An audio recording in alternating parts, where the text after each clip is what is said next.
शहर से 10 किलोमीटर दूर मोती झील को निहारता हुआ एक अरावली की पहाड़ी पर स्थित आमेर का किला, जो कि खुद में ही एक वीरता का प्रतीक है। और इस किले को हम अंबर पैलेस भी कहते हैं, जिसका निर्माण राजा मानसिंह प्रथम के द्वारा किया गया था। राजा मानसिंह सम्राट अकबर के दरबार में एक सेनापति के स्थान पर नियुक्त थे और इस किले में राज परिवार के लोग रहा करते थे, जिनकी सुरक्षा के लिए निर्माण किया गया था जयगढ़ फोर्ट का, जिसमें सबसे बड़ा रोल अदा करती थी जयवान तोप, जो कि उस वक्त की एक सबसे बड़ी तोप हुआ करती थी, जिसका सिर्फ एक ही बार इस्तेमाल हुआ था। और आमेर से जयगढ़ तक जाने के लिए एक सुरंग का भी निर्माण किया गया था। तो आज की इस वीडियो में हम देखेंगे और जानेंगे वो सारी चीज़ें जो शायद ही आपने पहले किसी वीडियो या गाइड के माध्यम से जानी होंगी। तो स्वागत है आपका हमारे YouTube चैनल पर और उसके साथ साथ अंबर पैलेस के सफ़र पर। तो जो सीढ़ियाँ हम धीरे धीरे गिनते हुए आ रहे हैं, अगर आप चाहें तो आप हाथी पर बैठ के भी आ सकते हैं if you want to take a elephant ride, जिसका चार्ज आपको लगभग 3,500 रुपये पड़ेगा। Well, for your future reference मैं आपको बता दूं कि इन केस अगर आप यहाँ कभी आते हैं तो please keep your half day at least. तो जो जगह आप आपके सामने देख रहे हैं, इससे पहले जबेल चौक भी कहा जाता था, जहाँ पर सोल्जर्स की असेंबली हुआ करती थी या फिर लोगों की गैदरिंग। और इस मेन गेट को सूरज पॉल और दूसरे को गणेश पॉल कहा जाता था। तो अगर आप यहाँ पर आने वाले हैं तो मैं आपको बता दूं कि यहाँ पर एडल्ट फेयर 100 रुपीज़ है और student fare 22 rupees only. And this is the main entrance to the mahal.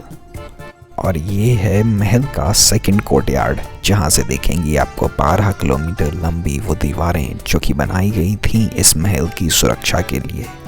और उसके साथ आपको यहाँ पर दिखेगा दीवाने आम, जहाँ पर राजा और उनके मंत्री बैठकर लोगों की समस्याएं सुना करते थे, जिसमें अंदर राजा और उनके मंत्री बैठा करते थे और बाहर प्रजा।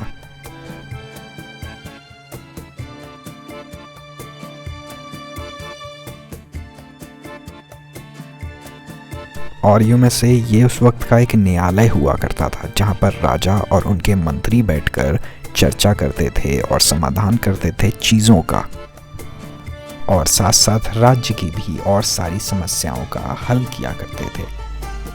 और यहाँ से नीचे देखने पर आपको दिखेगा केसर बाग, जिसमें राजा मानसिंह ने केसर की खेती करने की कोशिश की थी, लेकिन जयपुर के बढ़ते तापमान की वजह से ऐसा नहीं हो पा रहा था, जिस वजह से उन्हें आसपास झील का भी निर्माण करना पड़ा, लेकिन फिर भी यह मुमकिन नहीं था। चलिए तो आपको दिखाते हैं यहाँ के स्पेशल बाथरूम्स, जो कि आज की तकनीक से कहीं ज़्यादा आगे थे। और ये उस वक्त के वॉशरूम्स हुआ करते थे। और यहाँ से दूसरी साइड में आपको दिखाई पड़ेंगे कुछ मॉडर्न बाथरूम्स। चलिए तो लेके चलते हैं आपको अंदर और रूबरू करवाते हैं आपको कुछ ऐसी चीज़ों से जो कि शायद मेरे लिए भी काफ़ी हद तक नई थी।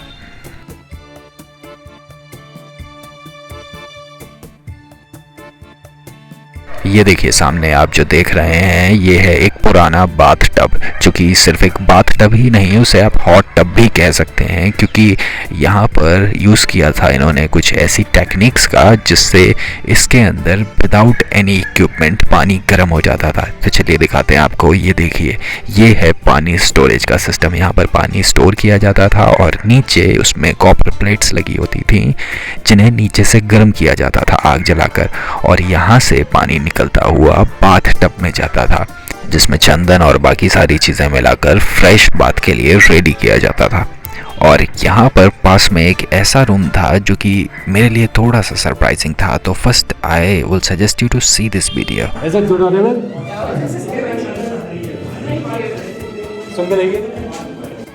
मुझे इसकी टेक्निक तो नहीं समझ में आई, लेकिन एक कॉर्नर पर बोलने पर तीनों कॉर्नर पे 10 गुना ज़्यादा तेज आवाज़ सुनाई पड़ रही थी, लेकिन जस्ट कॉर्नर के नीचे ही। और ये कोई इको नहीं, बल्कि एक बेस के साथ 10 गुना ज़्यादा तेज सुनाई पड़ रही थी, वो भी जस्ट उसी पर्टिकुलर कॉर्नर के नीचे। तो चलिए अब अंदर चलते हैं। और ये जो सामने दिख रहा हुआ गेट, इसे गणेश द्वार कहते हैं।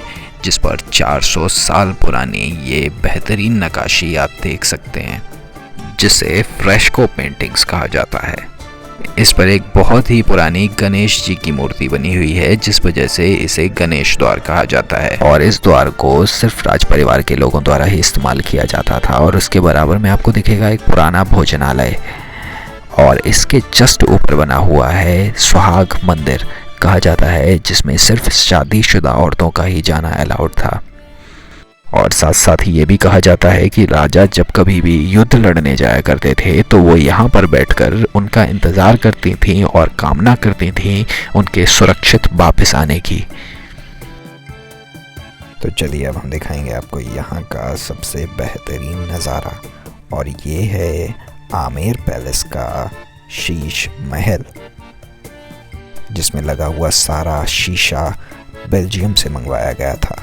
और इसमें जो पिलर्स बने हुए हैं, जो साइडों में आप पिलर्स देख रहे हैं, ये सारे इटालियन मार्बल से बने हुए हैं। इसके दोनों साइड में एक एक रूम बना हुआ है जिसमें रानियां रहा करती थीं। और इसके दूसरी साइड में जब आप जाएंगे इस कॉरिडोर के थ्रू, तो आपको दिखेगा सुख मंदिर, जिसका प्रयोग रानियों और राजघराने के द्वारा गर्मियों के वक्त किया जाता था। और इसे थोड़ा सा मुगल अंदाज में बनाया गया है, जहां पर बैठकर रानियां सामने बने हरे बगीचे के आनंद लिया करती थीं। तो चलिए अब लेके चलते हैं आपको यहाँ के तीसरे कोर्टयार्ड में।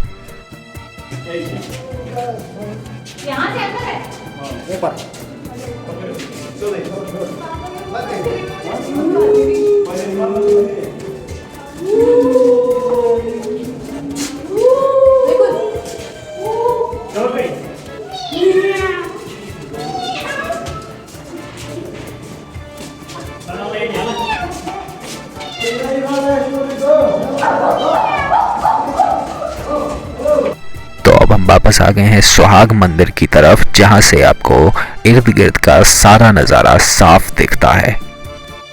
ये सामने बने सुहाग मंदिर से आपको सामने का नज़ारा और बराबर में बने एक छोटे से गुंबद के अंदर से आपको बहुत ही प्यारा नज़ारा दिखता है अरावली के पहाड़ियों का और उसे घेर रही चारों तरफ की दीवारों का। तो अब हम आ गए यहाँ के चौथे कोर्टयार्ड पर, जहाँ पर राजा मानसिंह रहा करते थे और यहाँ से नज़ारा मिलता था पूरे किले का। तो चलिए अब हम चलते हैं एग्जिट की तरफ, और ये रहा आपका एग्जिट। और यहाँ से आपको बाहर निकलकर दिखेगी एक ऐसी सुरंग जो कि आपको अंदर ही अंदर ले जाएगी जयगढ़ किले तक। यहाँ पर आपको एक छोटी मार्केट भी देखने को मिल जाएगी, जहाँ से आप कुछ भी बाय करना चाहते हैं अगर फोर्ट के अंदर से, तो वो भी बाय कर सकते हैं। और if you want to have some coffee और anything then you can have it over there. और ये रहा उस सुरंग का रास्ता। तो चलिए अब चलते हैं जयगढ़ किले की तरफ, और यहाँ से हम जा रहे हैं जयगढ़ फोर्ट और दिखाएंगे आपको पूरी टनल, जिसे कभी सुरक्षा के मद्देनज़र रखते हुए बनाया गया था। तो चलिए इन चीज़ों को कवर करेंगे हमारे जयगढ़ के पार्ट में। तो जल्द मिलते हैं एक दूसरे पार्ट में, तब तक के लिए please do not forget to subscribe and like the video. Meanwhile take care and bye bye.